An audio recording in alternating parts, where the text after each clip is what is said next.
अस्सलाम वालेकुम स्टूडेंट्स। आज हम पढ़ने जा रहे हैं biology 10th class chapter number 2 which is the homeostasis. ठीक है, सबसे पहले हम होम्योस्टेसिस की बात करते हैं कि होम्योस्टेसिस क्या होता है। होम्योस्टेसिस हीमो से निकला है जिसका मतलब होता है सेम। ठीक है, अब होम्योस्टेसिस की अगर हम डेफिनेशन की बात करें तो होम्योस्टेसिस में सबसे पहले हम इसकी डेफिनेशन की बात करते हैं। तो homeostasis maintenance of body is known as the homeostasis. Means आपकी जो बॉडी है उसके अंदर में उसका जो सॉल्यूट है, सॉल्वेंट है, साल्ट है, वाटर वगैरह, जो इसके अलावा और सॉल्वेंट वगैरह की जो कंसंट्रेशन है, आपकी बॉडी का जो टेम्परेचर है वो मेंटेन रहे, वो इक्विलिब्रियम में रहे, तो वो कांस्टेंट रहे, तो उस चीज़ को होम्योस्टेसिस कहा जाता है।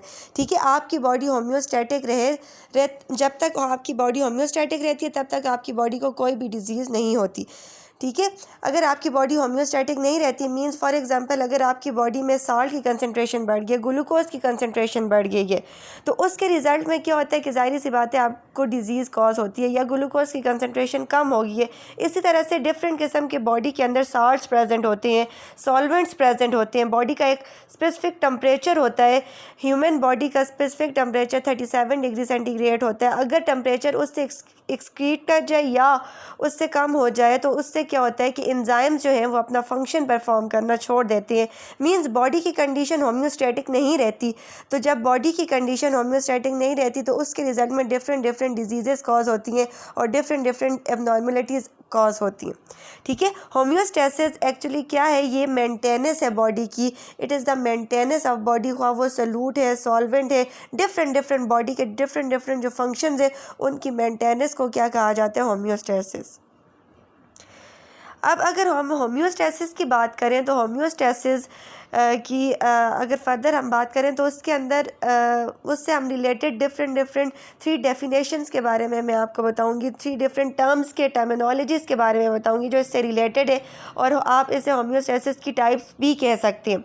जिसमें नंबर 1 अगर हम बात करें, first of all thermo regulation क्या होता है। अगर आपकी बॉडी का टेम्परेचर मेंटेन है तो उस चीज़ को क्या कहा जाता है, thermo regulation. Means the maintenance of temperature of your body is known as the thermo regulation of internal body temperature. आपकी बॉडी का जो टेम्परेचर है वो मेंटेन रहे, उस चीज़ को थर्मो रेगुलेशन कहा जाता है। आपकी बॉडी का फॉर एग्जांपल ह्यूमन बॉडी का जो नॉर्मल टेम्परेचर है वो 37 डिग्री सेंटीग्रेड है।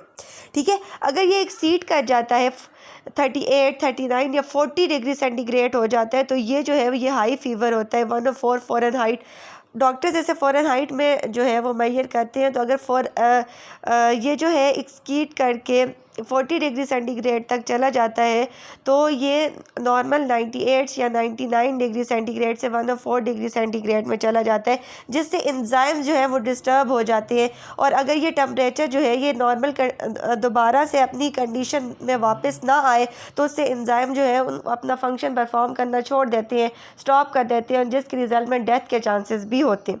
तो आपकी बॉडी का जब तक टेम्परेचर मेंटेन रहता है उस चीज़ को थर्मो रेगुलेशन कहा जाता है।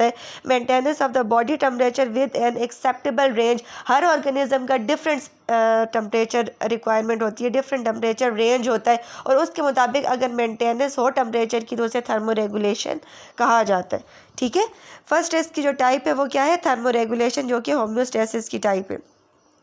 सेकेंड अगर हम टाइप की बात करें तो ये है osmo regulation maintenance of solute and solvent in our body in any living organism is known as the osmoregulation। ठीक है, अगर बॉडी का सॉल्यूट या सॉल्वेंट मेंटेन रहते हैं तो उस चीज़ को ऑस्मो रेगुलेशन कहा जाता है।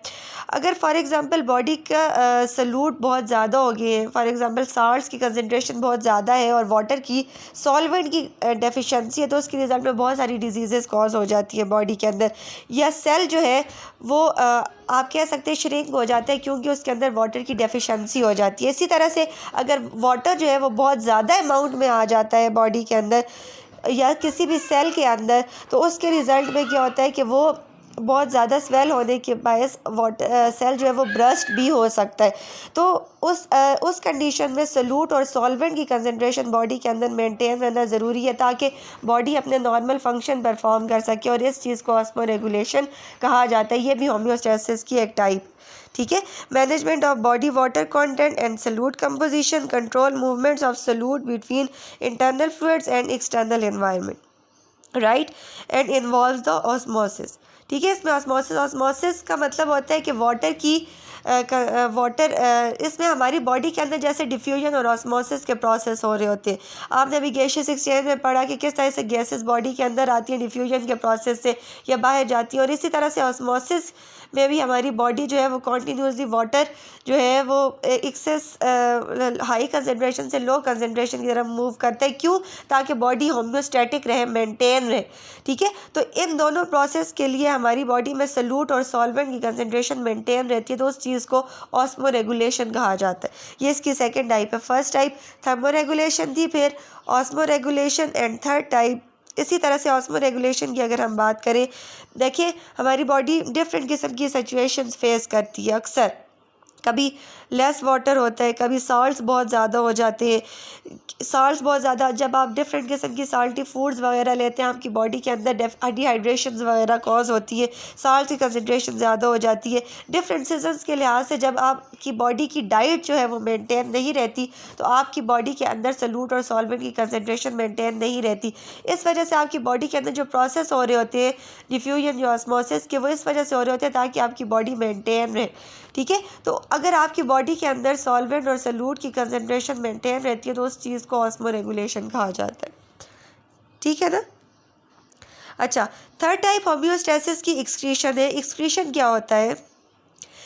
Excretion is the process of removing cellular waste. आपकी बॉडी के अंदर जितना भी वेस्ट होता है उसको बॉडी एक्सपेल आउट कर देती है, एक्सक्रीट कर देती है। उस चीज़ को क्या कहा जाता है? एक्सक्रीशन कहा जाता है। Means removal of waste from the body is known as the excretion, ठीक है ना। एक्सक्रीशन, अगर हमारी बॉडी के अंदर वेस्ट कलेक्ट होता रहे और एक्सक्रीट ना होता भी हमारी बॉडी होम्योस्टैटिक कंडीशन में नहीं रहती, तो इस वजह से एक्सक्रीशन भी होम्योस्टैटिक कंडीशन को मेंटेन रखने के लिए बहुत ज़्यादा ज़रूरी है। तो हमारी बॉडी डिफरेंट ऑर्गेनिज्म डिफरेंट कोई यूरिया एक्सक्रीट कर रहे होते हैं, कुछ यूरिन एक्सक्रीट कर रहे होते हैं, कुछ नाइट्रोजनस वेस्ट के ज़रिए अपनी बॉडी का वेस्ट एक्सक्रीट कर रहे होते हैं। इसी तरह से एक्सक्रीशन जो है वो भी बॉडी को होम्योस्टैटिक कंडीशन में मेंटेन रखने के लिए बहुत ज़्यादा ज़रूरी है। तो ये जो हमने तीन टर्म्स पढ़ी, ऑस्मो रेगुलेशन, एक्सक्रीशन और थर्मो रेगुलेशन, ये हमारी बॉडी को होम्योस्टैटिक रखती, ठीक है ना।